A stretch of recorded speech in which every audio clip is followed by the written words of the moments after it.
Welcome to the deep dive, where we try to cut through the noise and, well, find some clarity. And maybe some surprising insights along the way. Exactly.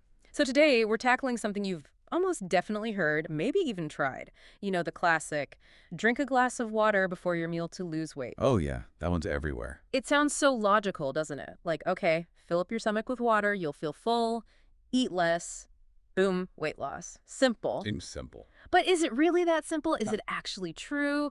Or, just another health myth that sounds good? Okay, let's unpack this. Yeah, what's fascinating here is just how pervasive this advice is. It's almost become like common knowledge, hasn't it? Totally. So for this deep dive, we're leaning on analysis from Dr. Robert H. Shmerling. He's a professor at Harvard Medical School, and he looked into this exact question. Okay, good source. Right, so our mission is basically to look at the three main ideas, the theories people use to back this up. We'll go through the evidence for each one. Trying to get some real clarity. Exactly. An informed understanding of what the science actually says. And, importantly, how water might genuinely play a role, if at all. All right, let's start with the big one, the most obvious one, feeling full. Theory number one, the idea that, you drink water, your stomach gets full, sends that stop eating signal to your brain, and so you eat less food, seems pretty straightforward. Yeah, makes intuitive sense. You see it everywhere. Like, I saw an article by Ana Morales, a Spanish beauty editor, talking about water's benefits. She suggested that water before a meal gives you a slight feeling of fullness, slight satiety, she called it, Right. which helps you, consciously choose to eat less. And then you hear from, quote, longevity experts who sometimes say water before or after meals might even help digestion without, messing with your digestive enzymes. Right, that digestion angle comes up too. So this feeling of fullness, does it actually work? Does it lead to eating less in a meaningful way? Well, okay, so Dr. Shmerling looked into this, and what he found was some small short-term studies do seem to support it. A little bit. Ah, okay, so there is something there. Something, yes. Interestingly, it seemed particularly noticeable in older participants in some studies. They actually did tend to eat less if they drank water first. Huh. Older people specifically? In some specific studies, yes. And there was another one, people on a low-calorie diet who drank more water before meals. They said they felt less hungry and actually lost a bit more weight over 12 weeks. Okay, so some hints of truth. Hence, yes. Yeah. And this is important, and we need to bring in Dr. Montse Prados here. She's an endocrinology and nutrition specialist. She adds some crucial nuance. All right, what'd you say? She confirms that, yes, liquids hitting your stomach do trigger what are called mechanoreceptors. Think of them like little sensors in your stomach lining. Okay. And that does create a feeling of fullness. But here's the kicker. It's very temporary. Temporary. Why? Because water just empties out of the stomach really fast. It moves quickly into the next part of your intestine, the duodenum. It doesn't stick around. I see. So if we connect this to the bigger picture, it just shows how complex our body's signals for feeling full, for satiety, really are. Right. Food, especially food with calories, triggers much better chemical signals for digestion and gives you that feeling of fullness for much longer. Water just doesn't. That's a really important difference. Temporary fullness versus, real lasting fullness from food. Exactly. It makes you wonder, though, if it's so temporary, why do so many people feel like it works for them? Is it maybe partly psychological? That's a great point. It could well be. Yeah. The act of doing something, the routine, maybe it makes people more mindful about how much they're eating, even if the physical effect is short-lived. Yeah, like setting an intention. Possibly. Yeah. But physiologically, water just doesn't hang around long enough to provide that sustained feeling of being full that food does. Okay, fascinating. So the fullness idea is, well, it's complicated. It is. Let's move to the next theory then. This one feels a bit more like a life hack. Like calorie burning one. Yeah. Theory 2. Drinking cold water forces your body to use energy, burn calories, just to warm that water up to body temperature. The thermogenesis idea. Exactly.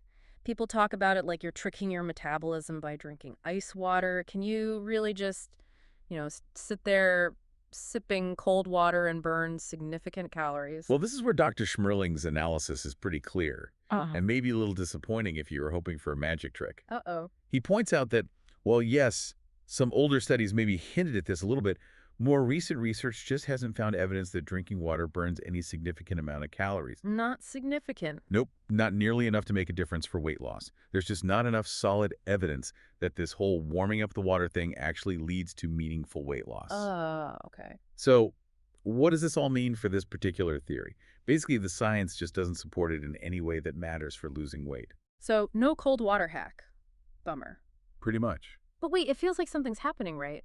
When you drink really cold water. You definitely feel the cold, yeah. Yeah. And your body does use a tiny, tiny amount of energy to warm it. Tiny. Absolutely minimal. We're talking negligible calories. Yeah. Like way less than you'd get from a single bite of an apple or something. Yeah. It's just not a factor in weight management. Okay, got it. A tiny effect blown out of proportion. That makes sense. Exactly. All right, theory number 3. This one seems really popular lately, especially with things like TikTok. Yes. The thirst versus hunger confusion. Yeah. The idea of false hunger, that maybe sometimes when you think you're hungry, you're actually just thirsty. Right. So the advice you see online is, feel hungry. Drink some water first, just in case. Avoid those unnecessary calories from snacking when maybe all you needed was water. It's an appealing idea. It is. Here's where it gets really interesting because it challenges how we interpret our own body's signals. Mhm. Like, are our bodies really sending us mixed messages? Well, according to Dr. Shmerling, probably not, or at least not commonly in the way this theory suggests. Oh. His conclusion is pretty straightforward. He couldn't find any reliable research to back up the idea that people frequently mistake thirst for hunger. No evidence for the mix-up. Not reliable evidence, no. He emphasizes that how we regulate thirst and hunger is actually really complex. And it changes over our lifetime. Like, older adults sometimes have a reduced sense of thirst. Right, I've heard that. So just saying drink water instead is a huge oversimplification. And it adds a really important warning. Okay. If you are genuinely hungry, like your body actually needs fuel, nutrients, just drinking water instead is not a good strategy. It could mess with getting a balanced diet. Because water doesn't have nutrients. Exactly. You might just end up feeling even hungrier later, or worse, missing out on essential nutrients over time. So this raises an important question. Are we oversimplifying the complex interplay of our body's fundamental needs, trying to trick signals that are usually pretty accurate? That's a really good point. Don't ignore genuine hunger. Definitely not. Uh, Okay, so let's pull this all together. We've looked at the 3 main theories. What's the bottom line from the experts we've consulted? yeah, what's the final verdict?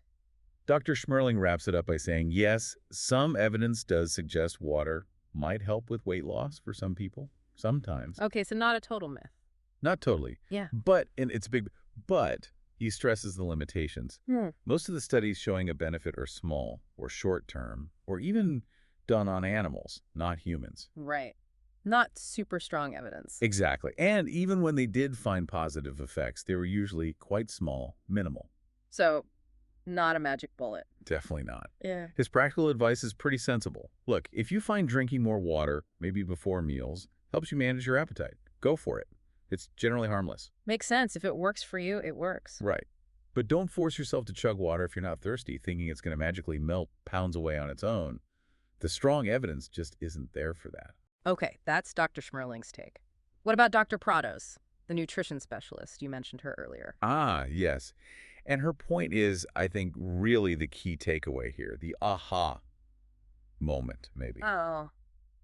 What is it? She agrees, more water isn't bad, but she argues the real benefit for weight loss often isn't the water itself doing something magical.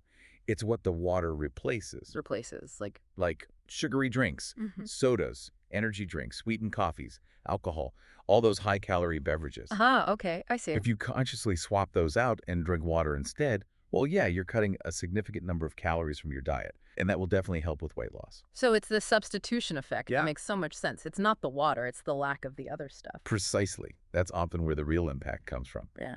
She does also acknowledge that, yes, the temporary fullness from water can help a bit with preventing immediate overeating or binging. Like a little pause button. Sort of. And she adds a great practical tip related to that.